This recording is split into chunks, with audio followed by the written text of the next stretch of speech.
What's happening, Wargamers? Welcome to the After Action Report. That game went pear-shaped for me very quickly. Hydra versus Wakanda. Excuse me. With a Wakandan victory, 18-12. And honestly, if it went one more turn, you probably would have just tabled me as well. Yeah. King T put in the work that game. Ulik put in the work that game. Okoye put it, like everyone but Shuri actually put in the work that game. Honestly. Oh, and Mordo showed up. He was there, okay? Present. Yeah, Mordo was there. Did not even Ferocity of Sidorak. Because I had 2 times to do it. One of them was with Shuri, and I'm like, I don't need to hurt her to gain some more power. Now, something we caught a little bit late in there is the turn that I took out Mordo. There was a damage reduction in place, which means my initial plan of doing the spender on Warlock was actually what I should have done there. We caught it a little bit too late though. So it's just kind of, it is what it is. You were already firmly in control of that game anyway. Yep. By that stage. But yeah, I got to say, King T, he put in the work this game. Well, and let's be very clear, though. There was also that key vibranium,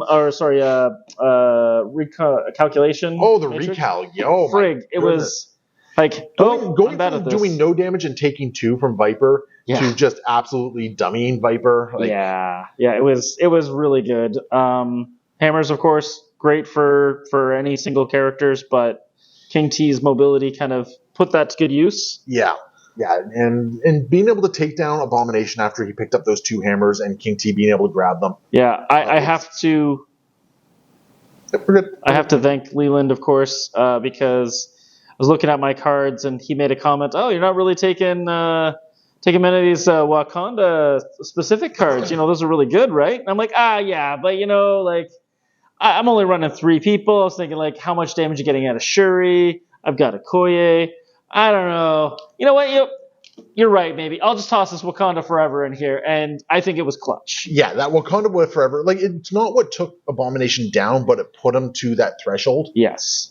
Which was really dangerous. And then Shuri just Shuri with her spender, which I totally forgot she had that. I was like, wait, she has another attack, right? Oh, cool. She can actually deal damage. And I'm like, even if she doesn't deal damage, she's going to stagger him maybe. Okay, cool. Stagger and stun. These are cool abilities. Good against Abomination. Wait a minute. I've already heard Abomination real bad. And Abomination's, what was it? It was his round 3 activation really failing to launch. Yes. Really, really hurt my momentum on that one. Yeah. But that's just the nature of things. Honestly, I got to say, my character did kind of show up. I know Viper really didn't do much of anything, but neither did Baron Mordo. But Viper, he did incinerate Ulik at one point, I think. Which was Strucker. Yes. Yeah. Yes, that's correct. But Viper was kind of here. She took some hits. I didn't really get to do my plan with Viper. She flipped the points. She made me have to use Recal.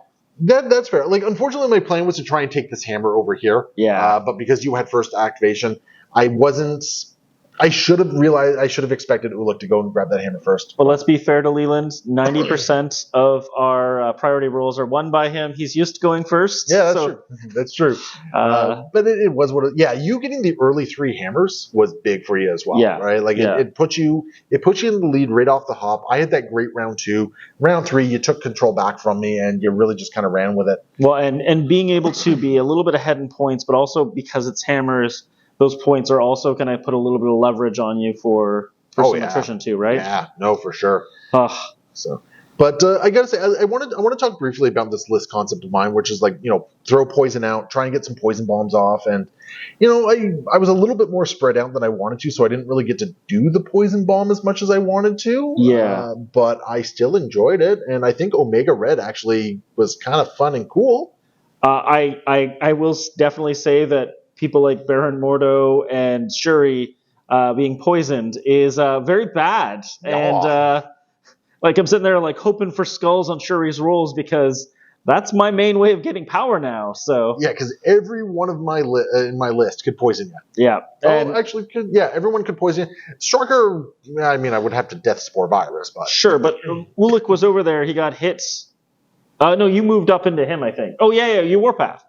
And he got poisoned, and I'm like, Ulik is not going to be using these abilities unless he takes a big hit. And then immediately took a big hit. I'm like, all right, cool. Does a big hit. It's like, you All right. Yeah. No, it was a really interesting game. Like I think we discussed it a little bit off camera. I probably should have flipped Warlock and Abomination for Strucker and Viper and Omega Red, yeah. and mixed up the pairings a little bit. Abomination wanted to go and bully a bunch of 3-threat characters. Yep. And that was probably the wrong play. Yeah. Because man, King T came in there and just wrecked face. He's very good at switching sides, so he can go after whoever he wants. But I definitely think that Warlock would have kind of given him a little bit of a pause there, not necessarily because he's really good at dealing damage, but because he can absorb damage and heal himself really quickly, right? Man, I am continuing to love Warlock. Yeah. Warlock is just surprisingly fun. The fact that every time he would activate, he's like, okay, he's going to do this, and he's going to eat this piece of terrain and recover a bunch of health. And I'm like, usually I'm like, look, this little piece of terrain over here, how are we going to use this? Well, it's food. Snack. Yeah. Like for Warlock. I've been loving Warlock quite a bit lately. And I got to say, I feel like there's a little bit to this list here. I think Viper has to come out still. Yeah, like it's cool that she was part of it. Like I felt like she had more of a place here than she's ever had anywhere else. On the other hand, she's still Viper. Yeah, I think Viper comes out for Zola. Yeah, to keep everything going, or even try like a CS variant. Yep. Of this particular list. I definitely like that idea. Get rid of Strucker, put in Kingpin. Yes. Kingpin, Omega Red, and Abomination, just for 13 core, just sounds like a really nice beefy thing. It gives you much more of a presence on the point side of things because that's the game you're going to have to play most of the time. Yeah, because the thing is, like, Abomination is good, but I don't know, his damage output just. I shouldn't say it's bad because his damage output is actually great. He's for a 5-threat character throwing 7 dice as his builder, as a gainer is huge, right? It's massive, but it's still. I think I like him better as his job is to come in and hit somebody else rather than charge into your opponent's lines. Like he's supposed to respond to those things as opposed to be the thing. I think that's fair. And I think Abomination is a little because he doesn't have any action compression. Yes, it's hard to kind of get the most out of him. Yeah. Like I guess he sort of does with Gamma Bomb because he has that place attached to it. Man, I didn't hit the throw once on Gamma Bomb. Yeah. It was brutal. But all in all, man, like this was actually a well-deserved win for you. This was a long time coming. Well, and I love King T. I love what he does. I didn't use his leadership as much as I should have, but him as a model is just a lot of fun. Yeah, King T's leadership continues to be a little unfortunate. Yeah. I was surprised not to see M'Baku in this list. It was more of the way that the points lined up. I really, if there was a 1 threat out there, I totally would have done it. As fair, if we were at like 19 threat instead of 18. Exactly. Yeah. No, it was interesting. It was a lot of fun. I think Ulik fit in really nicely with it. I really enjoyed his pushes when actually he only got the 1 push. Never mind. You actually didn't do a lot of pushing, but a lot of your attacks were going into Ulik, right? Yeah, into Abomination. Yep. And then your attacks over here were basically just like, I'm just going to murder you. Yeah, and it was like, I need to push Omega Red away. All right, he's away. Great. Oh, no, he's back. Darn it.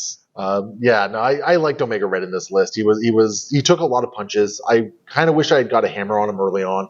He would have felt a little bit better, I think. Yep. But all in all, man, great game. Had a lot of fun with it. Me too. And looking forward to the next time. We'll see you guys next time. Happy wargaming.